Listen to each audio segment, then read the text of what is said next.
Todo o processo que Deus fez na minha vida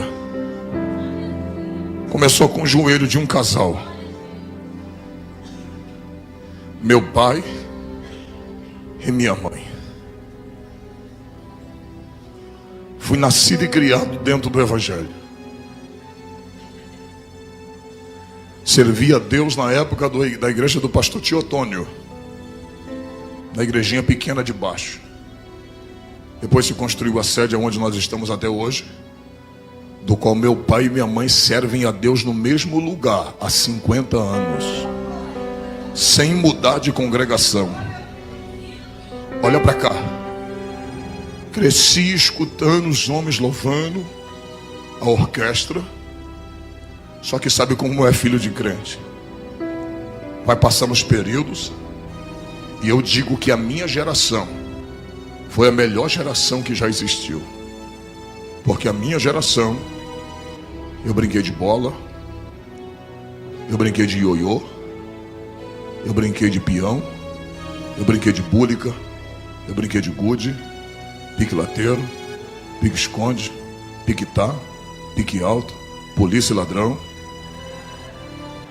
Foi a melhor geração. A gente brincava. Carniça, quem lembra? A nossa geração foi a melhor que já existiu. Ali a gente viveu de verdade. Hoje tudo isso foi substituído pela tecnologia. As pessoas já não brincam, já não se comunicam mais, mas eu vivi aquele momento, nós vivemos esse momento.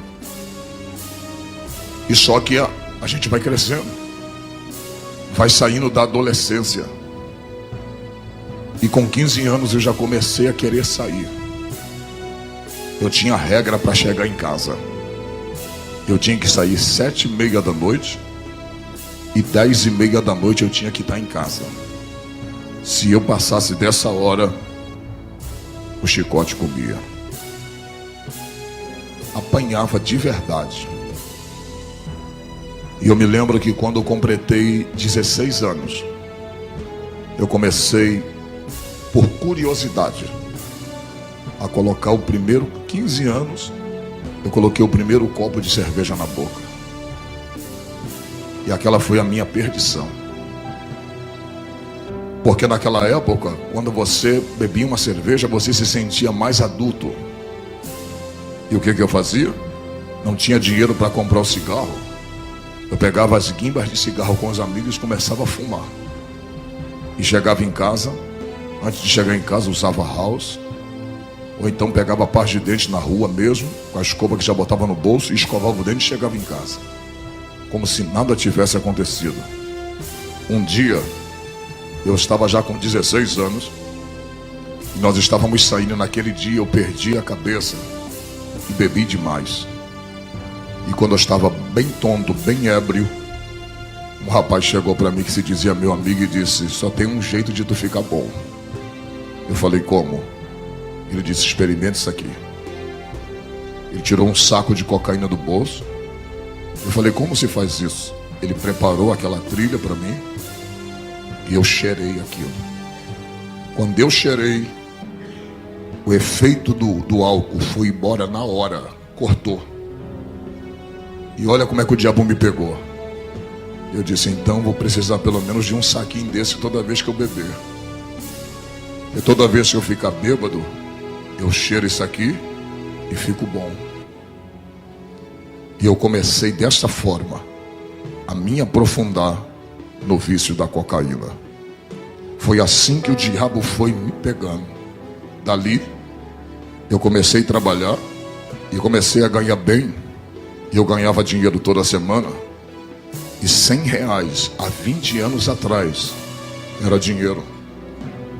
E pelo menos do salário que eu tinha, R$100 eu pegava. E começava a não já querer comprar sacos. Eu comprava gramas de cocaína.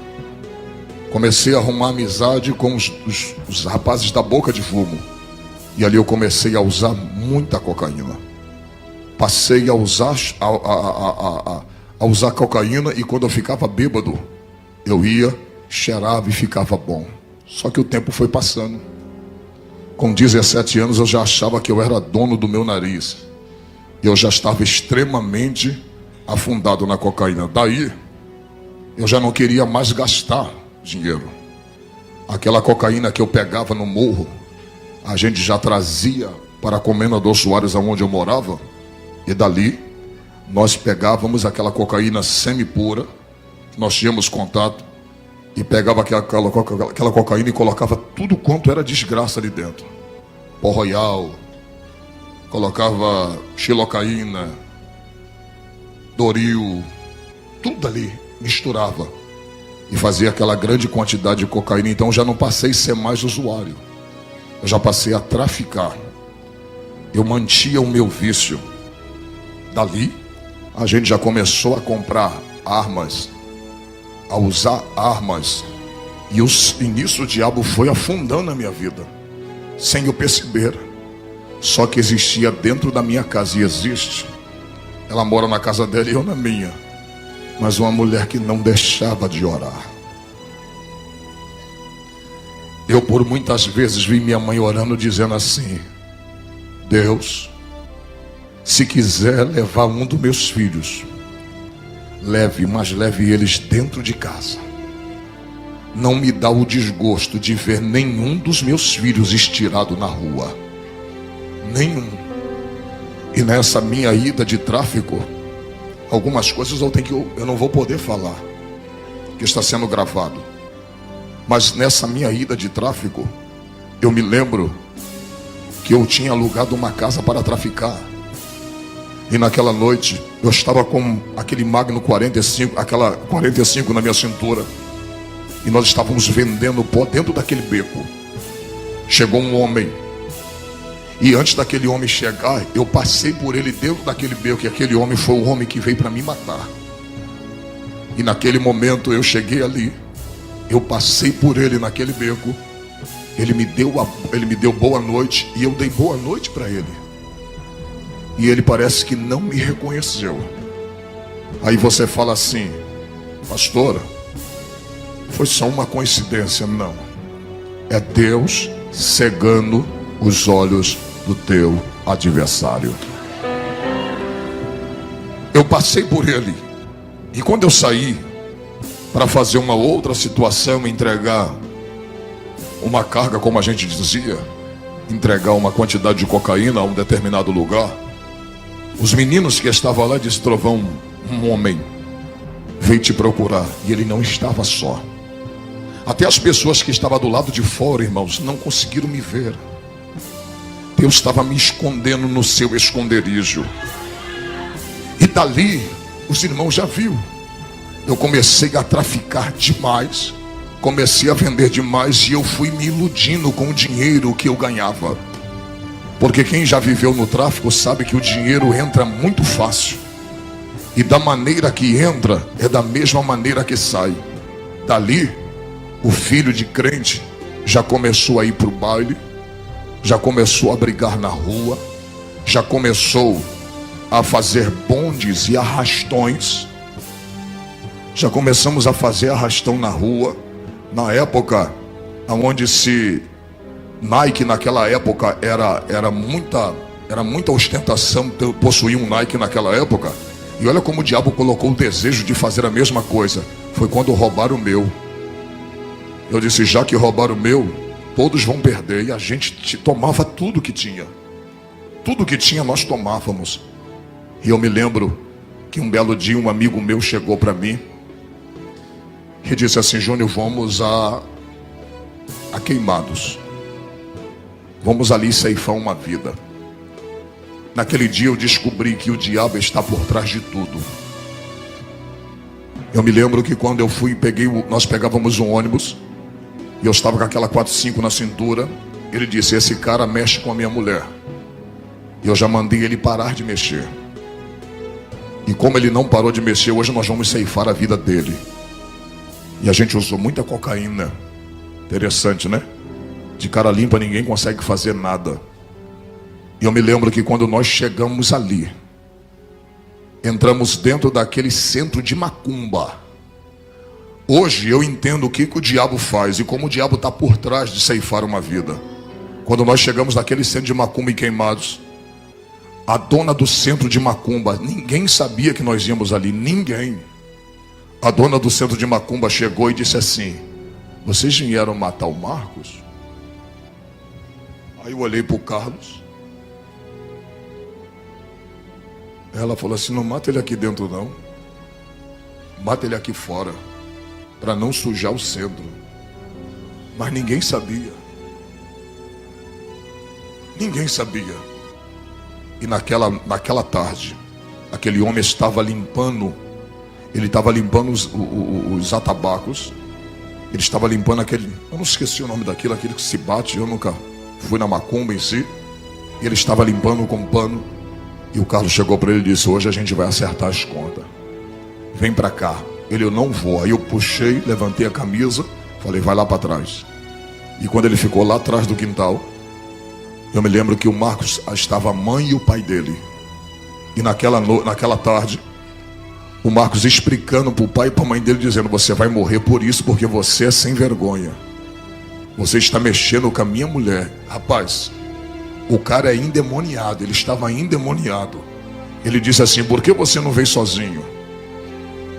Que aí nós resolvemos tete a tete. Por que você trouxe ele? O cara está diante da morte, mas ele está possuído por Satanás. Irmãos, naquela hora, por incrível que pareça, quando nós puxamos aquela arma para atirar naquele menino, um senhor que era o pai dele, de 76 anos no máximo, aquele senhor me agarrou de uma forma que eu não soube entender de onde veio tanta força na vida daquele pai. Ele disse: você não vai ceifar o meu filho, você não vai matar a vida do meu filho. E ele segurou a mim e a mãe dele segurou o Carlos. E aquele moço correu por dentro daquele centro espírita. Isso foi apenas 4 a 5 segundos. Quando nós procuramos aquele moço dentro do centro espírita, a gente não achou mais ele. Sabe o que Deus estava tentando falar para mim? Eu não quero que tu derrame sangue de ninguém. Eu não quero que tu ceife a vida de ninguém. Eu não quero que tu derrame sangue de ninguém. Existem coisas que Deus não permitiu fazer contigo, e existem coisas que Deus também não vai permitir você fazer com os outros. Irmãos, naquele dia Deus foi começando a despertar, e eu comecei a ganhar fama. Eu já estava indo para Nova Holanda, já estava no meio dos grandes do tráfico de droga, vivendo entre eles, tendo moral com aqueles homens. Vivia no Morro do Andaraí, ali na Saviana, aonde eu ia e buscava as drogas e trazia para a Baixada Fluminense. Eu me lembro que um dia eu estava com tanta droga dentro do bolso, que quando eu estava descendo o Morro do Andaraí, a polícia me pegou. E quando a polícia me pegou, eu falei assim: moço, eu sou viciado. E eu conversei com ele, porque eu entendia que para ser malandro eu não precisava falar gíria. Eu nunca falei uma gíria, eu nunca disse qual é, eu nunca disse compadre, eu nunca disse qual é, irmão. Eu nunca usei isso, porque eu entendia que para ser malandro não precisava falar gíria. Aquele polícia me pegou e ele disse: rapaz, o que é que você está fazendo nessa vida? Essa vida não é para você. Sai dessa vida. Talvez o lá de cima está te dando uma oportunidade. Larga essa vida. Eu vou prender a tua droga. E sabe o que ele disse para mim? Se eu te levar para a cadeia, tu assina o 12 e tu vai puxar um bom tempo de cadeia, mas alguma coisa está me dizendo para mim ficar com a tua droga e deixar você embora. Era a oração da minha mãe dizendo: cuida meu filho, guarda do meu filho, livra a vida do meu filho, proteja a vida do meu filho.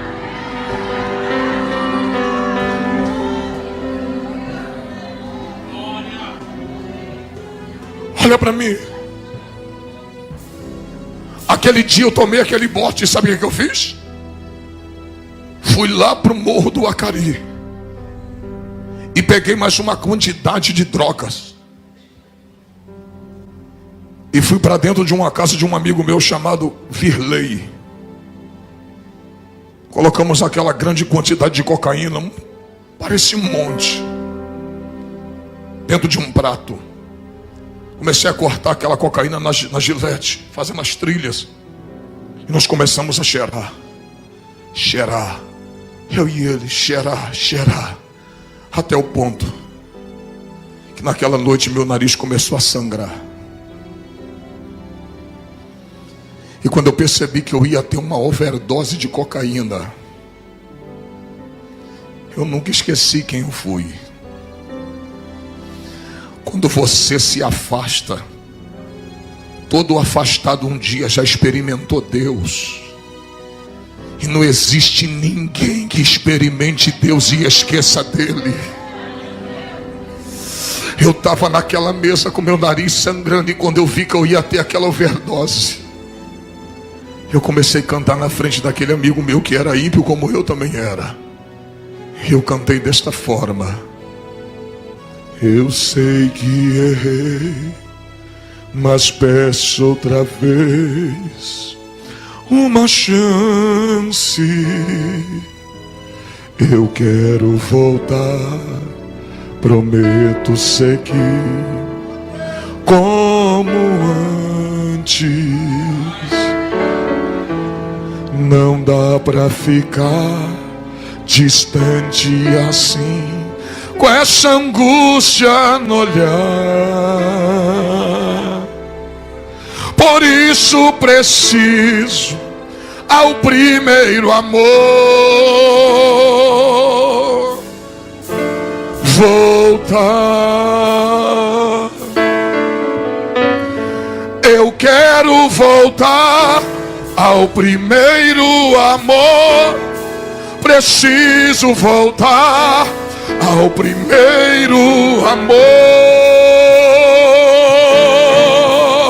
Quebra minha vida, faça-me de novo. É tudo que eu preciso para ser um vaso novo. E nessa hora a lágrima começou a descer, e eu dizia: não dá para ser feliz longe do teu amor. Por isso eu preciso de outra chance, Senhor. Oh, irmãos, eu guardava um temor dentro do meu coração. Por isso que quando eu tentava matar alguém, eu nunca conseguia.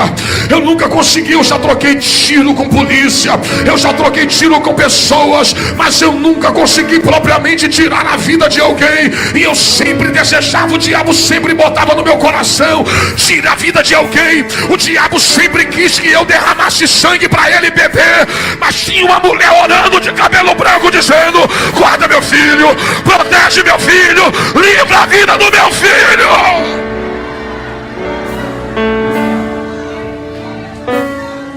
Um dia se reuniu eu e mais 3 e disse: hoje nós vamos tomar tudo, e quem revidar a gente vai matar. Estávamos decididos a fazer uma arrastão, e o primeiro que se levantasse, o primeiro que revidasse, nós íamos matar. Estávamos com touca, já predisposto a fazer tudo aquilo, tudo premeditado. E quando nós saímos para fazer um assalto, naquela noite eu não vi, mas quando a pessoa viu que haviam 3 elementos andando pela rua, suspeito, aquele policial apaisano seguiu a gente.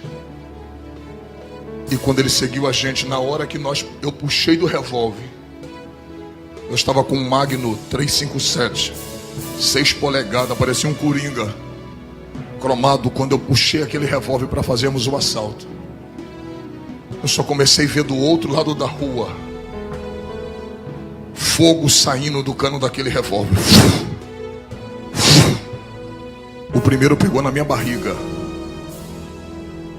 aqui. Eu tomei o primeiro tiro aqui. E o amigo que estava comigo hoje é presbítero da Assembleia de Deus, aonde eu congrego. Ele tomou o primeiro tiro na perna e ele caiu. E por incrível que pareça, Deus não queria eu deixar matar ninguém.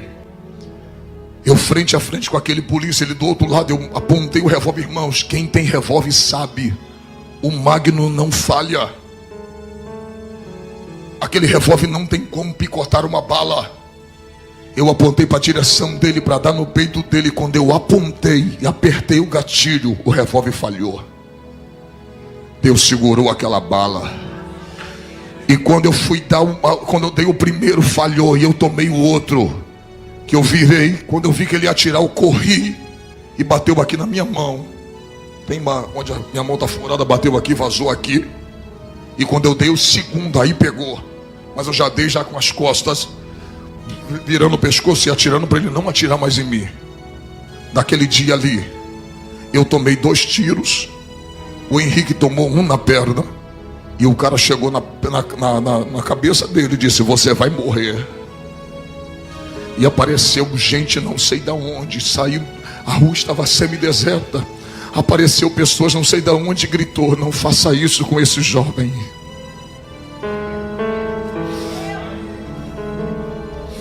E ele chutou o corpo do meu amigo.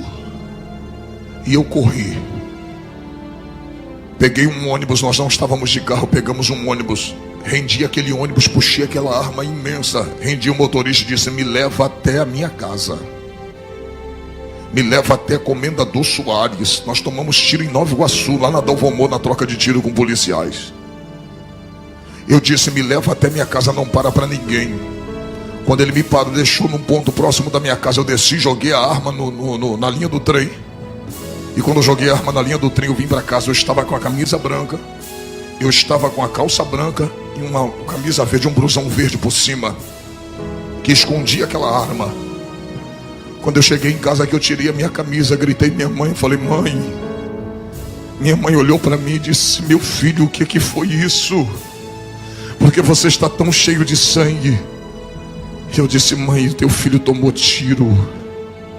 E minha mãe olhou como se fosse hoje, 20 anos atrás. Ela olhou e disse: meu filho, Deus preparou o coração da tua mãe para esse dia. E ela me lembrou de uma palavra que ela tinha me dito e eu tinha esquecido. Ela falou: você lembra 15 dias antes de você sair daqui? Eu já sabia para onde você ia. Eu estava indo para o morro, toda sexta-feira eu ia para o morro. E ela disse assim: eu estava saindo 7 horas da noite para ir para a favela. Ela me parou na porta de casa e disse assim: meu filho, nesta madrugada sua mãe estava orando por você. E Deus se apresentou a mim e disse: mulher, não peça mais misericórdia pela vida daquele homem, porque a partir de hoje eu, o Senhor, vou tratar com ele pessoalmente. A minha mãe me lembrou disso. E esse tratar de Deus pessoalmente foi os tiros que eu tomei. A minha mãe olhou para mim, eu baleado. Ela disse: a tua mãe tem problema de coração, mas Deus preparou o coração da tua mãe para esse dia. Irmãos, quando a minha mãe falou isso, ela falou assim: tira a camisa. Tira a camisa. Quando eu tirei a camisa, eu tinha tomado tiro apenas no corpo, na carne. Eu não tomei tiro no sangue, nos ossos. Por isso eu não senti dor. Eu estava com sangue quente, então não sentia dor. Eu sentia que a minha mão estava atrofiada, porque mexeu nos nervos e minha mão começou a ficar desta forma. Então com essa mão já tinha perdido o movimento. Quando eu levantei a camisa, eu estava com um pequeno buraco desse tamanho aqui na frente. Isso aqui meu estava estourado. Estava aquele monte de carne esponjosa preta queimada pela pólvora. E o sangue descia. E quando eu vi o sangue descendo, eu disse: eu vou morrer, porque vai vazar muito sangue, eu vou morrer por falta de sangue. Minha mãe, desta forma que eu estou te falando, ela olhou para o meu pai e disse assim: meu amor, vai lá no guarda-roupa e pega uma camisa para o Júnior. Meu pai trouxe a camisa. Daqui a pouco ela disse: veste ele. Aí ela disse: agora desça a escada de nossa casa e leva nosso filho para o hospital. Irmãos, quando eu estava descendo a escada de nossa casa, eu tinha olhado para minha mãe com um último olhar de despedida, porque eu sabia que eu não veria mais minha mãe, eu ia morrer naquela noite. E quando eu estou descendo a escada, quando eu cheguei no 4º degrau da escada da minha casa, minha mãe olhou e disse: olha para mim, meu filho. Aquela foi a palavra de vida que eu precisava. Ela disse: olha para sua mãe, da mesma forma que você está saindo daqui com vida, a sua mãe vai entrar dentro daquele quarto agora e vai fechar a porta. Da mesma forma que você está saindo com vida, você vai voltar daquele hospital. E eu balançei a cabeça e ela disse: sabe por que você vai voltar? Porque você é promessa de Deus para minha vida. E você vai voltar daquele hospital com vida. Irmãos, eu passei 3 dias dentro do hospital Souza Aguiar. Não quiseram me receber no Iguaçu, não quiseram me receber no Hospital da Posse. Disse: não tem vaga para ele, porque todos diziam, os bombeiros diziam: o traficante tem que morrer, deixa ele morrer, deixa ele sangrar até morrer. E naquele momento, em cima daquela marca, eu dizia: Deus, a minha vida está nas tuas mãos. Se tu me der mais uma chance de viver, eu vou voltar para o teu caminho, e da tua presença eu nunca mais me apartarei. Naquele dia Deus parece que colocou o anjo do meu lado, e parece que Jesus estava injetando o sangue dele nas minhas veias. Eu sangrei de 9 da manhã, eu sangrei de 9 da noite até as 3 da tarde. Era para me ter falecido na mesa de cirurgia, mas naquele dia os médicos diziam, os bombeiros diziam: deixa ele morrer. Os policiais diziam: deixa ele morrer. Mas já tinha anjos ali. E do nada apareceu uma médica no hospital do Iguaçu e disse: eu liguei para o Souza Aguiar, e lá tem uma vaga para atender esse jovem.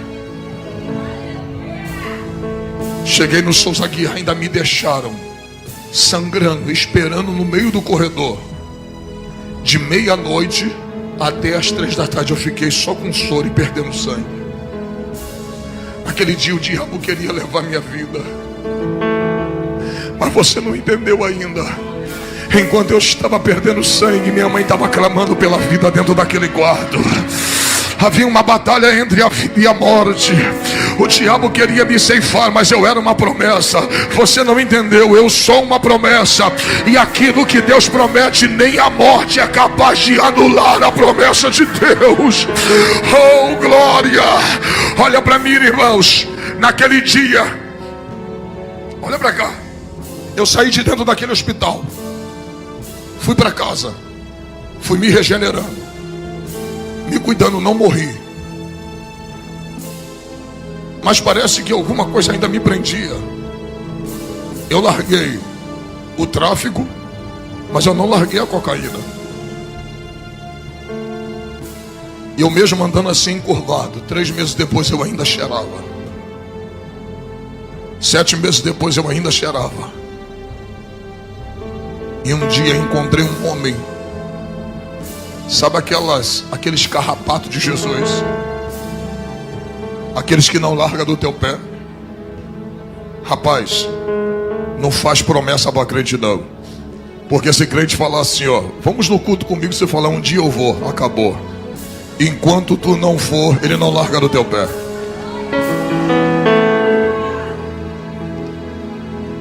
Era uma quinta-feira, olha para mim, quinta-feira.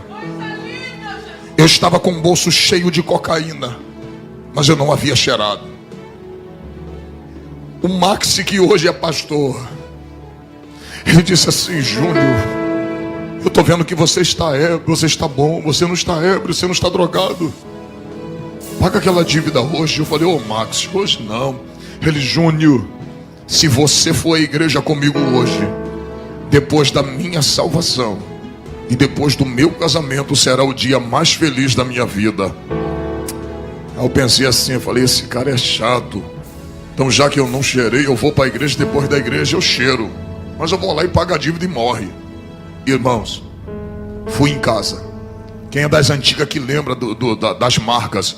Eu tinha um tênis reboque, uma calça da HD e uma calça da HD e a camisa da Hang Loose.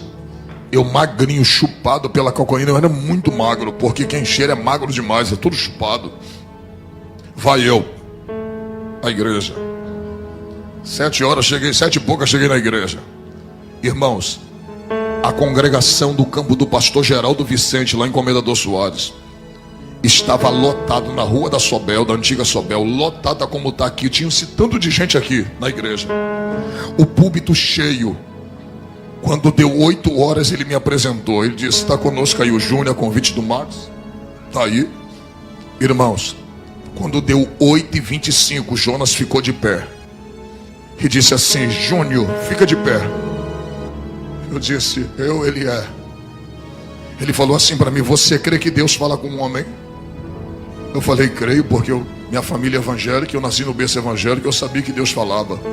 Ele: você crê que Deus falou comigo? Eu disse: creio. O Deus que eu sirvo veio no meu ouvido aqui agora e disse assim para mim: dá oportunidade para esse moço vim aqui na frente cantar um hino para tirar dízimos e oferta para minha casa.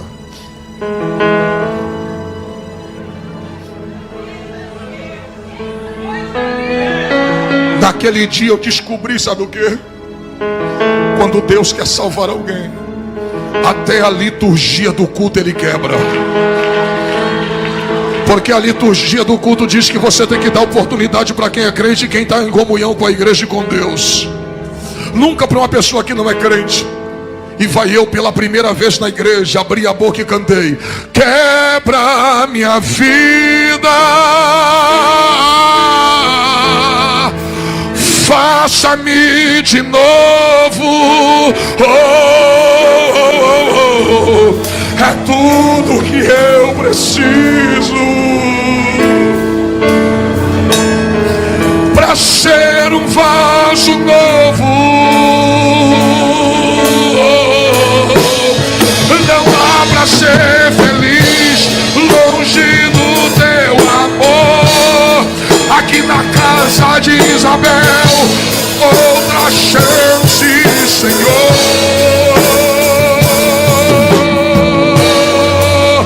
Quebra minha vida. A igreja.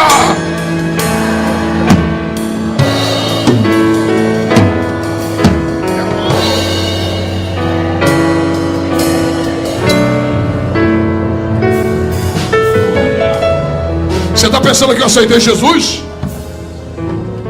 Não cheirei naquela noite. Peguei a cocaína na quinta, sexta, cheirei. Cheirei sábado, cheirei domingo, cheirei segunda. Quando foi na segunda-feira, eu falei assim: vou escutar a melodia. Se eu gostar de um hino, eu vou comprar uma fita cassete. Não era nem CD, era cassete. Eu falei: vou escutar um playback, vou comprar um playback e vou lá naquela igreja de novo. Olha a estratégia de Deus, irmão. O Max já não me convidou, eu já estava indo sozinho. Eu falei: eu vou lá, se ele me der oportunidade eu vou cantar de novo. Quando deu 8h30 ele disse: Júnior, Deus mandou você cantar de novo. Cheirei sexta, sábado, domingo, segunda. Eu falei: vou escutar a melodia de novo.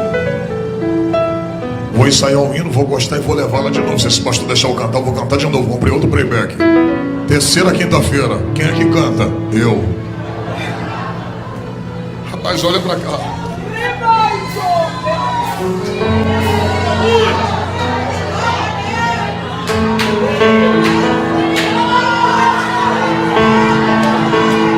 Ele colocou o ministério dele em xeque por causa da minha alma. Porque aquilo ali da reunião de ministério. Não você pode deixar uma pessoa que não é crente assumir um púlpito que é santo.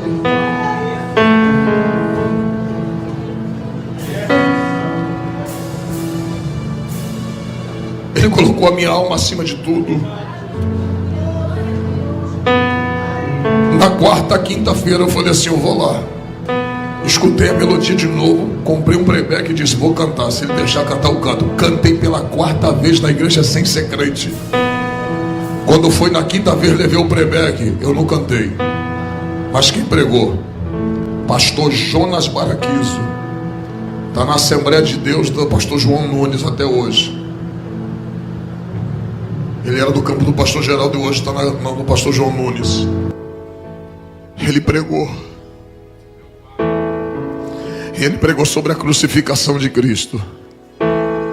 Com 20 minutos de mensagem tinha tanta lágrima no chão que eu não sabia se era um copo que tinha derramado ou eram minhas lágrimas mesmo. E quando eu olhei para o meu lado, sabe quem estava do meu lado? O Max, com a mão em cima do meu ombro, chorando. E eu disse: Max, eu tenho uma notícia para te dar. Ele fala: Júlio. Eu falei: me leva ali na frente, que eu preciso entregar minha vida para Jesus hoje. Eu já não aguento mais viver sem Cristo. Eu preciso sair daqui com Jesus. E naquela noite eu caí de joelho dobrado diante daquele altar. Eu disse: hoje eu quero entregar minha vida para Jesus, para nunca mais abandonar Ele. E naquela noite Jesus me recebeu. Naquela noite Jesus cuidou da minha vida. Sabe aonde minha mãe morava? Minha mãe estava morando nessa época. Ela se mudou para Minas. Depois que eu tomei tiro, eu comecei a me recuperar. Minha mãe se mudou para Minas, porque tinha passado muita coisa com os filhos dela. Eu no tráfico, meu irmão na bebida. E minha mãe já estava querendo descansar um pouco. Sabe o que Deus fez? Deus tinha libertado meu irmão de 22 anos da cachaça, o Marcelo. E meu irmão tem 22, já vai fazer 10 anos, que já não encosta uma gota de bebida na boca e serve a Deus na igreja mundial e é batizado. Olha para cá. Quando eu aceitei Jesus, minha mãe estava morando em Minas Gerais nessa época.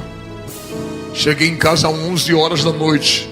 Peguei o telefone. Liguei para Minas. Ela: quem é que está falando? Eu falei: mãe, é teu filho. Ela: o que foi que você está ligando nessa hora, meu filho? Eu falei: mãe, eu estou ligando para a senhora para dizer que teu filho não está mais no tráfico. Teu filho acabou de aceitar Jesus, mãe. Teu filho acabou de entregar a sua vida para Jesus. E ela do outro lado, eu ouvia minha mãe dizendo para o meu pai: eu sabia que Jesus ia salvar ele. Eu sabia que Jesus ia salvar ele. Eu sabia que Jesus ia libertar a vida dele. Acredite, 20 anos já se passaram. Nunca precisei ir para uma clínica me desintoxicar. Nunca precisei me tratar num centro de recuperação. Naquela noite, Jesus me libertou. E faz 20 anos que eu não encosto cocaína no meu nariz. E quando foi, eu desfiz das armas. Entreguei as armas. 3 meses depois, chegou os amigos lá em casa e diz assim: cadê as armas? Falei: troquei. Ele está com qual arma agora? Eu falei: agora eu estou com uma chamada calibre 66. Eu disse: Alex, se ela tem 2 canos. Ele: é o que? A escopeta? Eu falei: não, mas tem 2 canos. Ele: por quê? Eu falei: ela tem o Antigo e o Novo Testamento. Ele: mas e daí? Eu falei: aqui em um cano ela cospe sangue para purificar o pecado, o pecador do seu pecado, e no outro ela cospe fogo para encher a igreja que dá glória a Deus e aleluia.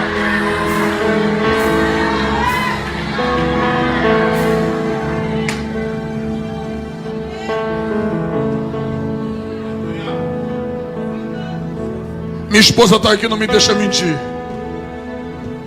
Encontrei o Jonas Baraquizo trabalhando numa loja aqui em Nova Iguaçu. Dei um abraço nele. Se alegrei com ele. 2 dias depois eu voltei em Nova Iguaçu com um paco meu de DVD. Falei: aqui, toma todos esses DVD. Esse aqui é os DVD do teu filho na fé. Isso aqui é os DVD que Deus deu para o teu filho pregar. Eu sou teu filho na fé. Olha o que Deus está fazendo na vida do teu filho. Abracei ele. Eu disse: muito obrigado por ter acreditado na minha vida. Oh, glória. E sabe o que ele falou? Outro dia eu cheguei e busquei ele dentro da casa dele. Ele disse: deixa eu te ouvir pregar. Um dia eu ouvi ele pregar. E teve uma hora que ele sentou e ouviu o filho dele falar de Jesus. Eita glória. Olha para o teu irmão, pega na mão dela e diga: não deixa de orar. Deus está ouvindo a tua oração, mas uma hora ele vai responder ela. E a hora que ele responder, no final, é o nome do Senhor que será glorificado.